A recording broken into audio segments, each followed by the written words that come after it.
Back in the 80s, there was a show called the Teenage Mutant Ninja Turtles, also known as the Teenage Mutant Hero Turtles. I didn't know, because somehow the word ninja is somehow banned in Europe or something. I honestly don't know why they'd change it. Anyway, this review is going to be my first, so bear with me. I might have a few things I still need to polish by the end of it. For this first review of mine, I'm going to talk about the live-action Ninja Turtles movie. Not the CGI one a couple years ago, but the live-action one from the turn of the 1990s. The story, as you might have guessed, involves four brother turtles raised and trained in the arts of ninjutsu. They live in the sewers of New York City with their master, a giant rat named Splinter. Splinter serves as the old wise man, rat, of the story, and takes the role of sensei pretty seriously. You can tell from his rusty voice and serious demeanor that he has had a lifetime experience to go by, and some pretty painful experience at that. Just being able to notice those small details like that can show you how much effort was put into this movie. The turtles themselves make a nice contrast to that old man image. They seem to represent the juvenile, carefree years of adolescence in all its different attributes. How naming them after Renaissance artists comes in, I don't know, but here goes. Leonardo is perceived as the leader of the group because he tries to be the responsible, disciplined one. He does his best to keep a cool, level-headed approach to everything, where others would break down and cower in the corner. His weapons are the double katana, which, while a somewhat basic and powerful weapon, requires a great amount of control to use efficiently. As a result, his personality works pretty much the same way. Raphael is the hot-headed one. He's the kind of guy who believes an anger management class should consist of decking 20 guys in a single afternoon. Poor guy is loaded with so much testosterone and teen angst, and thus represents the emotional turbulence of adolescence. You could say he's kind of the berserker of the group, with his piss me off and I'll stab you attitude. Michelangelo is the party animal of the group. He's the kind of witty joker who loves to laugh, and make people laugh in the process. He has a great sense of humor, he is very lighthearted. His only downside is that he seems to have a case of what some people call the Spider-Man syndrome, where he has a tendency to crack wise even in the face of mortal danger. On the smart-ass spectrum, as I like to call it, you could probably say he's closer to the ass end of the spectrum. Donatello, to me, seems to be the most balanced, personality-wise. The cartoons tend to show him as an intellectual, sometimes even an inventor of sorts. Although, in the movie, it's much more subtle.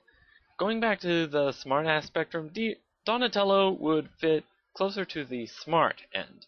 He seems to get along with everybody, but especially Michelangelo, if only for the fact that they both share a sense of humor. My favoritism seems to shift between Michelangelo and Donatello, because I wasn't really that big into Leonardo or Raphael, since respectively they were either too serious or too angsty for me. But then, I'm the kind of escapist who would prefer action, comedy, and imagination as opposed to serious, realistic drama.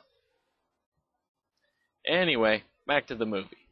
Movie starts with the news reporter April O'Neil investigating the silent crime wave that's beginning to overtake Manhattan by storm.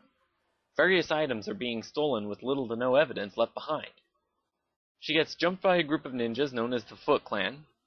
Raphael jumps in to rescue her and takes her back to the Turtles' hideout. Splinter tells her the story of how he immigrated over from Japan and encountered 4 baby turtles crawling around in a strange radioactive ooze. While different from the original story in the cartoon and the comics, this explanation of how it happened seems a bit more tangible to me.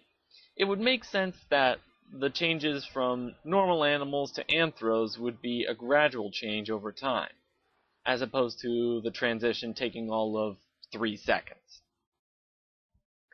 To show her gratitude for saving her life, April invites the turtles to her apartment for dinner.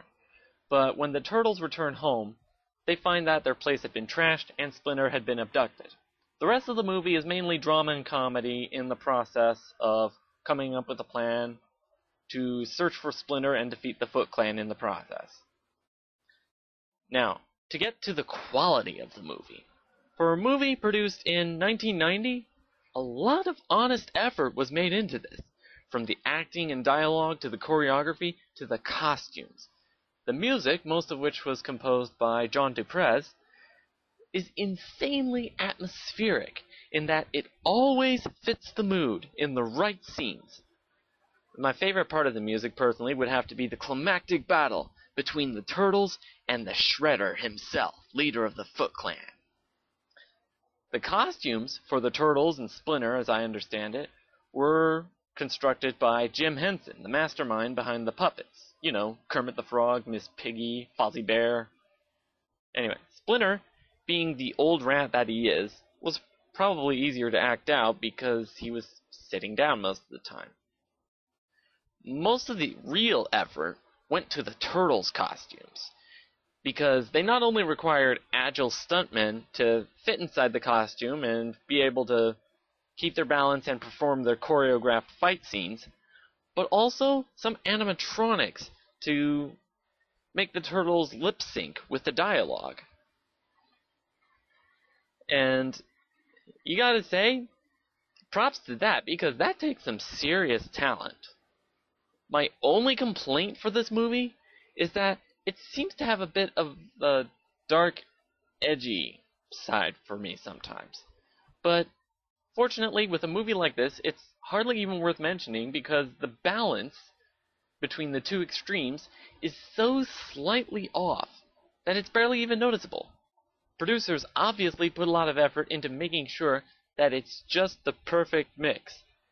It's like Emerald trying to make the perfect Christmas turkey. They did it fantastically. My final rating? 10 out of 10. Buy a copy when you can find it. Whether you buy it online or in some used video store or whatever, it'll be worth every single penny. That's it for my review, and I hope to see you next time. What'll I review next? Go ahead and post a request if you want.